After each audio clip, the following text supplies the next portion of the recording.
Happy holiday and welcome to this edition of the Nation's Capital Sports Show, where it's most definitely on. I'm Kevin Jeter, hanging out with Afshin Banal, Vincent Charles, and Chris Jerry, and our very special guest, Don Fishman, Assistant GM and Director of Legal Affairs for the Washington Capitals. We thank you for taking the time out from your busy schedule, especially during the holiday, to join us. We're going to talk all things Washington Capitals and have some fun here. So, Afshin, we're going to let you start it out. How about those Caps, Don? They're up and down this year, but let's talk about what you do with the Washington Capitals. Sure. And you are focused on the salary cap. Mm-hmm. So can you tell us the process you have to go through when you're dealing with the likes of an Alex Ovechkin or Nicholas Backstrom or Braden Holtby? Sure. The hockey followed the other sports, followed football and baseball, and we have a cap as of 2005, and we need to fit, basically we just need to fit the 23 guys on our roster into a cap, which this year is about $70 million. So when we're negotiating with an Ovechkin or a Holtby or a Backstrom, their contract is one piece of the puzzle, and we need to fit all the guys that are going to be on our roster into that $70 million puzzle. But we also need to look out into the future, because most times we're negotiating a multi-year deal with those guys. So it's a fun puzzle that you need to work with. And once the season rolls around, though, like now, it's sort of the coaches and the players. Yeah. And the other part, the fun thing that you're doing too, I wanted to bring this up at the end, but I'm going to jump in and bring it up now. You're actually part of the planning in terms of the Washington Winter Classic. The Winter Classic, That's yes. right, at Nats Park, happening January 1st to bring in the new year. It's great. I mean, this is a week that we've been looking forward to for 4 years. I mean, when we played outside in Pittsburgh in Heinz Field in 2011, we told the NHL we wanted to get the game here in Washington, and we did get rewarded. They were true to their word. We've got it here, January of 2015, and it's going to be great. I mean, the whole organization's excited, and I think the city will start to be excited as we see this rink built at Nats Park, and then definitely on January 1st, it's going to be a great game, Chicago against Washington. Yeah, I've seen it's some kind of fun. I've actually, when riding the subway, seen the posters already.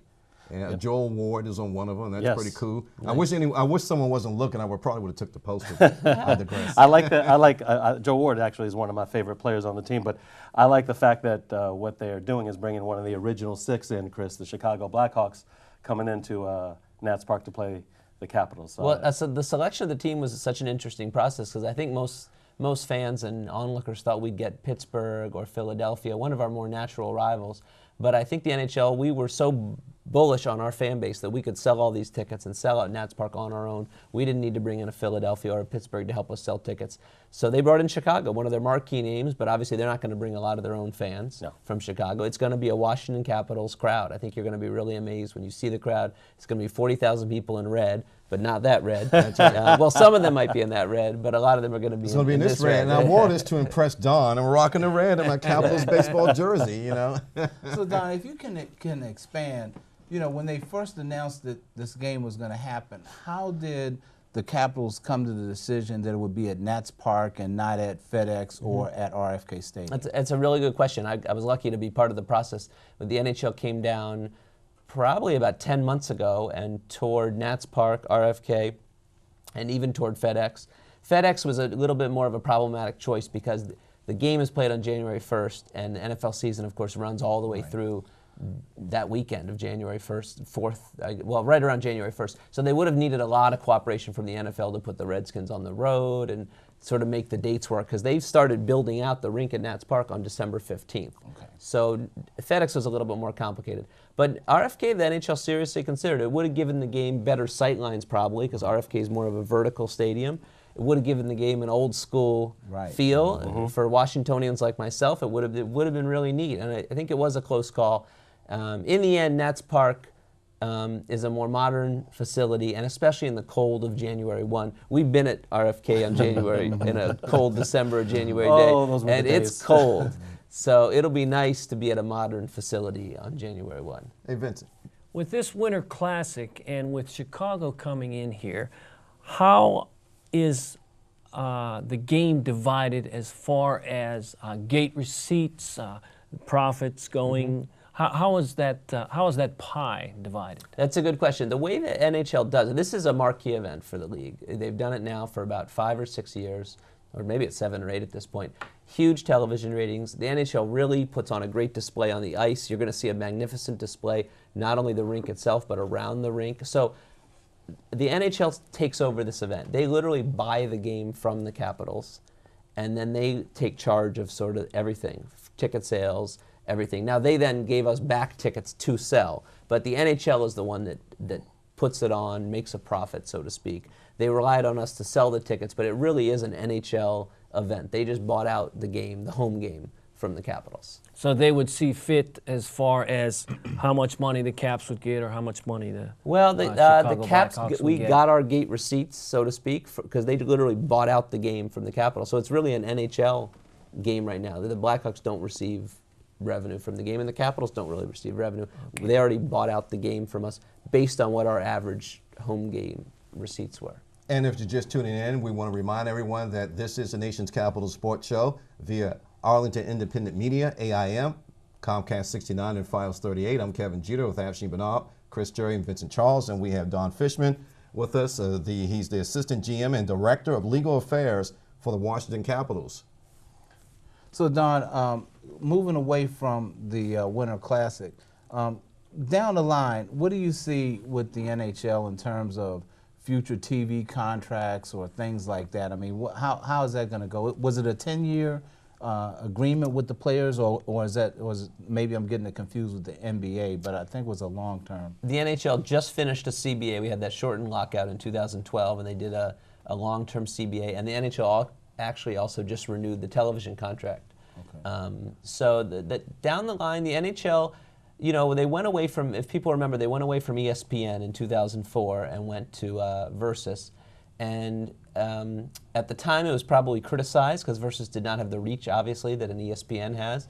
But I think the market has realized that it actually was a smart move because ESPN was not giving the NHL first billing on its network. It was more, you know, baseball, football. And this has actually probably proved to be a good move for the NHL. To go to another network, the NHL also has its own NHL network, and really go to networks that are really going to put hockey first, lots of hockey highlights. The traditional fans that watch ESPN aren't going to see the hockey highlights anymore. ESPN doesn't have hockey. They're not showing a lot of hockey highlights. So I think it's going to stay the same path. It's going to be Versus, NHL Network. The Canadian TV deal that the league did is also a key deal. And I think the NHL has been probably among the most innovative in terms of going to mobile platforms and realizing that it's not just traditional cable media. Okay. What about, let's go back to the salary cap, because I'm really interested in some of that and how you deal with the players. Have you ever, and you don't have to give us any names if you don't want to, have you ever come into some serious confrontation with with the numbers and how they go between you and a player and his agent? Well, fortunately, in almost all cases, I'm working just with the agent, which is great. So I can leave the player out of it, and it's just me and the player agent. And it's always confrontational. I mean, that's part of the business. Just because it's confrontational doesn't mean it's nasty or mean-spirited. It's always confrontational. They have their point of view, we have our point of view, and it takes time. And you just try to keep it civil and come to an agreement. And fortunately, you've got term and money to work with. So like we have a player, John Carlson, who he wanted to do a longer-term deal when he was young, and so we got probably a number, $3.9 million, that we were more comfortable with, but he got a 6-year deal. So you can sort of use term and money to sort of come to a meeting of the minds. We just did a deal with Marcus Johansson a couple years ago where we did only 2 years with him, and we'll have to do another deal with him this summer. Speaking of those contracts, Ovechkin has a deal, I think, that goes till 2021 maybe? Right. But is that all the way through, or is there a chance for an opt-out? Hockey contracts there's no more options anymore. No more options. It's just we're the most straightforward of leagues. It's just it was a 13-year contract, and it'll put him right about at 35 years old when he finishes that deal. And the way he plays that, we'll see. I don't know if he'd have another deal after that. He plays a hard game. He's a forward. You know, forwards and especially wings that play a hard game like he does, they're not playing into their 40s usually. It's maybe some goalies or maybe some defensemen that are playing into their 40s. I have a question pretty much in terms of contracts and incentives, and you don't have to mention any names. I know that Major League Baseball, they do certain incentives, and NBA basketball for certain players if they meet certain milestones. Is that the same for the NHL? NHL after the 2004 lockout limited bonuses and incentives to just a couple types of players to rookie players, entry-level players, and to older players on one-year deals. So it's really just the rookies that get these big bonuses. Ovi hit all his bonuses his first 3 years. He finished top 10 in the league in goals, assists, and points. He won the Hart Trophy as MVP. So he earned a full bonuses, which was about $2.8 million all of those years. Jonathan Taves, if you remember, and Kane for Chicago. They earned their full bonuses when the team won the Stanley Cup, and it actually put them over the cap, and they had a penalty the next year. So it's mainly the entry-level players that you're focused on these bonuses. How fun is this? We were talking a little bit before the show, and you're actually from this area. Yes. And how fun is it to be from this area? You grew up being a Caps fan, and now you're actually a part of the Caps organization, doing what obviously you enjoy doing the best. It's a blast. I'm soaking up every day of it. This is my 10th season with the team. I grew up a Caps fan, grew up in Northwest Washington. I love the sport. Never really set out to be a sports lawyer. I was a corporate lawyer and worked for DC city government for about 4 years. And our former general manager, George McPhee, hired me because the league was just putting in place the salary cap, and he wanted a lawyer to work with him, to work with the cap, work on contract negotiations. And it's been a blast. It's also come about at a really fun time for the franchise. I came on board the year Alex Ovechkin joined the team, so it's sort of, for those Washington fans that remember, this is sort of this new iteration of the Capitals began with that year. And we've obviously not gone as far in the playoffs as we'd want, but we've had some good runs, and we've built a fan base here. People are wearing this jersey around town.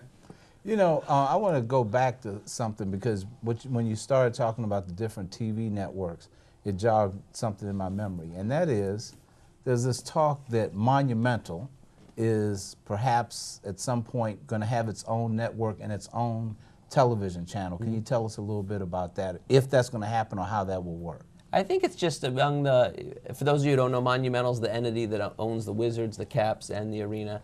I think it's just what's going on in the marketplace generally, which is the sports rights, the rights to these teams, to televise baseball games, televise basketball games, hockey games, are so profitable these days. It's really the only must-see live action going on right now in the cable landscape. It's just so valuable. I mean, you look at the sales of the Dodgers and some other teams, it's so intertwined with cable TV rights. And so I think that any NBA owner and NHL owner realizes that your cable TV rights are really as valuable probably as the team itself, and the fan revenues is the rights to show these games. People love it. People love watching their basketball and hockey and baseball on TV. That's right. Well, look at the Masson deal. Well, we not won't yet. elaborate on that, but beyond that, you're right in terms of the NHL and Monumental Sports want to branch out on that. But how much can they branch out when you have the NHL that broadcast games, and then the NHL network, and then you have the Monumental network? I mean, there has to be a divide in between the two, correct? Well, and hockey's like baseball and basketball, where most of the games are pretty much on local TV. The ones that are on NHL network or Versus are very few of the games. It's of our 82 games, probably 70 to 75 are on local cable TV. That's the primary mode. I find this all to be interesting because Comcast now does the NHL games, does the Caps games. Yes. And so it's interesting to see how will that play out, you know, if Monumental takes over the broadcasting of your own game, your own entity, you know? Yeah, we'll see. Yeah. How about Ted Leonsis? We always hear about great things about him, that he's very patient. He does seem to be, especially when it was about, you know, with the Wizards and Ernie Grunfeld, and now they've turned it around. Always very patient with George McPhee. Is that an accurate assessment, a true accurate assessment of Ted Leonsis, that he's patient and he likes to sit back and observe everything before he makes harsh decisions? I'd say that Ted's a great owner. I think he's exactly what you want as an owner. He's so passionate about the team. He wants to win. That's his first priority. He's like a fan. He wants to win. But I think Ted realizes, as a business person, that you're not going. He realized early on as an owner, probably in his first few years owning the teams in '97, '98, that it's not going to happen immediately. He brought in Jaromir Jagr, you remember, as one of his first moves, and he realized that there was no quick route to success. There's no shortcuts to success in pro sports. So I think with both teams, he's now been a lot more patient ever since that, and we're obviously hoping for a title for the Caps and the Wizards, I hope. He's patient, but yet he's watching them very closely. He doesn't sit back. I wouldn't say that. Ted's Ted's at all the games. He's watching it closely.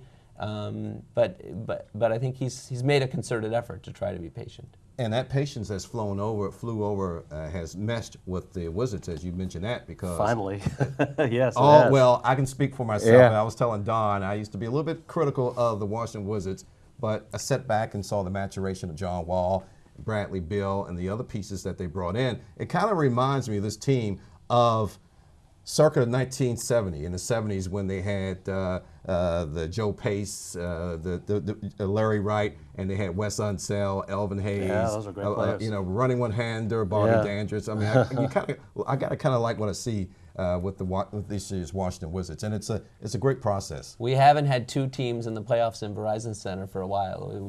This will be really neat if we get to April and we can have both teams in the playoffs. It'll be fun for Washington. Yes, it would. Oh, absolutely. Can we switch gears for a minute? You and Chris in the green room were talking about minor league hockey, and you brought something up that was quite interesting, I thought. Possibly, and Chris, you can expand on this, or Vincent, bringing a team to Baltimore would be a great idea, you think, or maybe Richmond, and kind of taking that corridor and making it a Washington Capitals territory. Do you think you see that down in the future? Well, I don't know if it'll be minor league hockey, but it's definitely a focus of the organization to grow the fan base. Washington's not a traditional hockey town.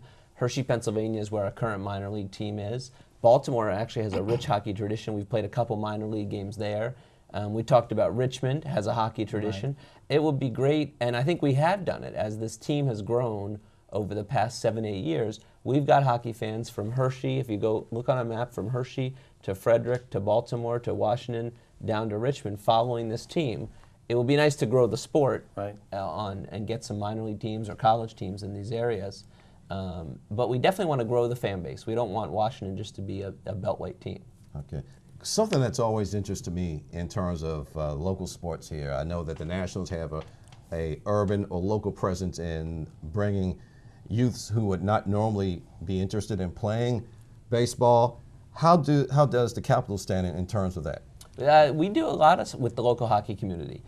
We have a lot of rink partners throughout the area, throughout the region, in fact, as far from up in Frederick.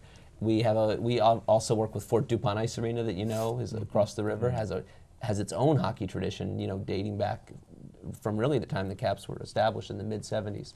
So, and we also have, as you'll see on display, we work with a lot of Army veteran groups that play hockey, Wounded Warriors that play hockey. They'll be playing actually at the Winter Classic, so you'll see that. Cool.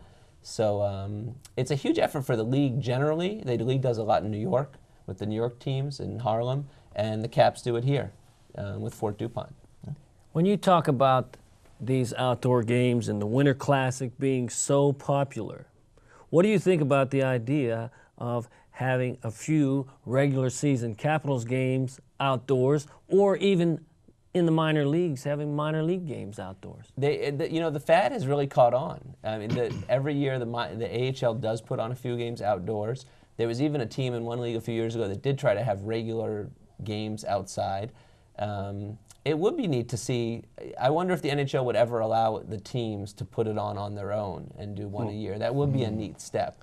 It is a huge endeavor, though, to put in an ice sheet outside to make it playable. So it counts. This game is worth 2 points in the standings. And I don't think you can do it that often, because as you'll see January 1, it's a wonderful event, but it's cold outside. It's cold for the fans. It's cold for the players. But I think that's a neat thought. You know, I wonder if a team will try to, get a game or two on their own and do it outside, because I think it's really fun for the fans. It's unique. I love trying to do unique things with our team, with start times. We've played a game on the day after Thanksgiving the last few years at 5 p.m., which is new for us. We play a game on Super Bowl Sunday for years at 1 p.m. before the Super Bowl. I think fans want to see unique things. We play 41 games a year. Baseball plays 81. I think a little novelty is fun. In planning this, the Winter Classic, what have been the obstacles and the trials and tribulations and seeing this through? The hardest thing was picking the site, I guess. It was really a touch and go there with RFK and Nats Park. I don't think Nats Park was finalized till just this September, was sort of the first obstacle. And we'll see. The weather probably is the biggest one, that in the next few days will probably be the other obstacle people will talk about. When we played in Pittsburgh, they pushed the game back from 1 p.m. till 8 p.m. because of rain. The league holds January 2nd as a standby date in case there's a lot of rain. So weather is the biggest obstacle, but the league likes a little. That's why the league likes this game. They like a little uncertainty. It adds to the fun. Well, I hope it's in the 20s because on Christmas they're talking about in the DMV. They're talking about temperatures being in the 50s or 60s. Right. And we don't need that. 50s, it's a good point. I mean, if we had the Christmas weather, the 50s and rain, on January 1, it would be a problem. Yeah, slush fest. I believe, if I'm not mistaken, last year I think it snowed at the Winter So that's Classic, what the didn't league it? Which wants. The was league wants snow very cool. and add to the visual. I mean, I think fans are going to love the visual at Nats Park. I can't tell you now what it's going to be, but it's not just the hockey rink. It's the way they're decorating the field and the other visuals. It's going to be a great show. Yeah. In addition to the hockey game. So you have found the secret to life. Something that you love is your work, right. That's and you right. get paid for it. That's right. Yeah. And your job, you have to really think out of the box. And we, it's a secret. It's the fun of life if we win a cup. So I would like that. That's the next step. All right. Well, thank you very much, Don. Don Fishman, Assistant Thank GM you. and Director Thanks for having me. of Legal Affairs for the very Washington much. Capitals. That is a long title. We're glad that you were able to join us, especially during this holiday season. I mean, are you done shopping? I'm all done. Oh man, I'm jealous. All right, so for Afshin Bernard, Vincent Charles, Chris Jerry, I'm Kevin Jeter. This is the Nation's Capital Sports Show. After the jump, it's all sorts of sports. We're going to talk about everything that we want to talk about in 7 minutes. Let's do it. This is the Nation's Capital Sports Show, where it's most definitely on. We'll be right back.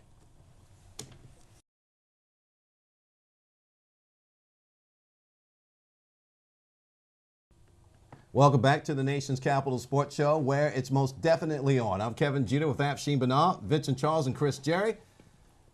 You can catch us on Facebook, like us as a matter of fact, at www.facebook.com/TNCSS. It is with sad and heavy hearts that we pay tribute and wish Ken Briley, who lost his brother, Les Briley, recently. And it's rough, especially during this holiday season.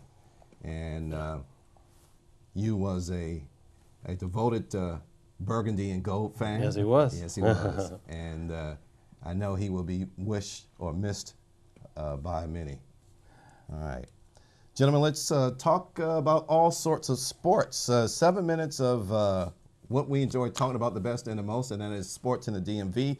I'm just going to toss this one out here because we love to talk about baseball, especially during the wintertime with the Washington Nationals. They have made a couple of wholesale changes. Ross Detweiler, of course, is no longer here. Adam LaRoche is up in Chicago for the White Sox. He joins another Adam who used to be a National here, Adam Dunn. But don't feel so sorry for Adam LaRoche. He signed a 2-year deal at $20 million, and that's actually to ride out his career, or end his career, I should say, Afshin. Yeah, and not only that, Chicago's made quite a few off-season moves, so they probably will be a formidable opponent for the Detroit Tigers in the ALC Central, in the AL Central. But the Nationals, yes, they lost Mr. Detweiler, and I've heard all kinds of things about Mike Rizzo making moves in the next coming weeks, so we'll have to see what they do. But that does put Drew Storer now in the closer role as the sole legitimate closer for the Washington Nationals in 2015. Also, Bryce Harper. Bryce Harper avoided arbitration. As a matter of fact, he gets that this year $2.5 million. In 2016, it goes to $5 million. The brass of the Nationals they were a little disappointed because he didn't go to the Nationals Fan Fest. Yeah, I don't Too know. bad, so sad. Yeah, you know? yeah, I know, Chris. Yeah, a guy that I'm going to kind of miss and really have one big highlight. That's Steven Sousa Jr. that made the diving catch that saved He's gone. Jordan Zimmerman's Yep. no-hitter at the last game of the regular season. But this is a guy that had a lot of promise. He was the International League Player of the Year, so hopefully the Marlins got a good pickup there and that the Nationals got something they can use in the future. And it seems like they're going to bring up Giolito too, right? Yes. They're talking about They're- a little bit. they're They're going to talking give an about that. opportunity, hopefully, in training camp. Right, they're talking about that. And one of the other guys they got was Trey Thompson, the shortstop, who was a number 13 overall draft pick, I think in 2000, I want to say 12. So he's, Mike Rizzo's stocking up the farm system. I think both teams are going to find that was a good trade. Yeah. Now, those two guys going to the White Sox, hey, they're going to hit home runs. But the White Sox, they are going to lead the league in strikeouts, believe me. Yeah. That means Jordan Zimmerman, he's at home oiling up those first baseman mitts. Now, you talk about trade talk and trade rumors, things like that.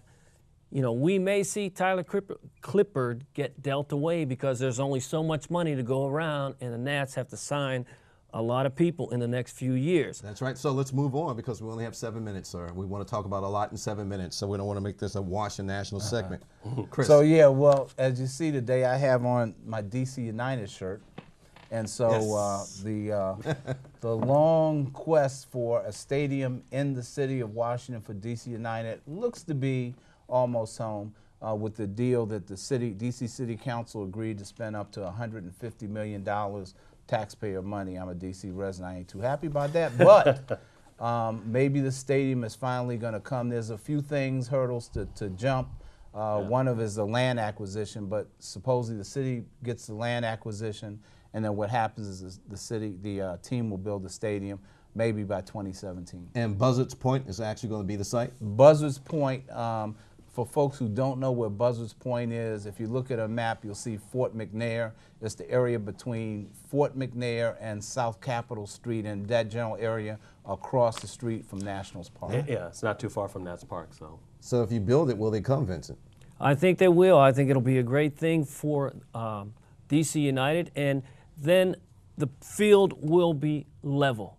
They'll have a stadium just like a lot of the other teams in the league. Yeah, especially reminiscent of Chris. I never forget, man. It's 4 years after the making, but we went up to Red Bulls, man. I was so impressed with that style of arena or park, and you told me that's usually the norm in a lot of the modern type of facilities. Well, I think, Red Bull Arena up in Harrison, New Jersey, across the Passaic River from Newark, I think that's the best soccer stadium. If DC United can do anything, copy from their rival that stadium, because that's the best soccer stadium in the United States for that type of size of, between 22 and 25,000 seats.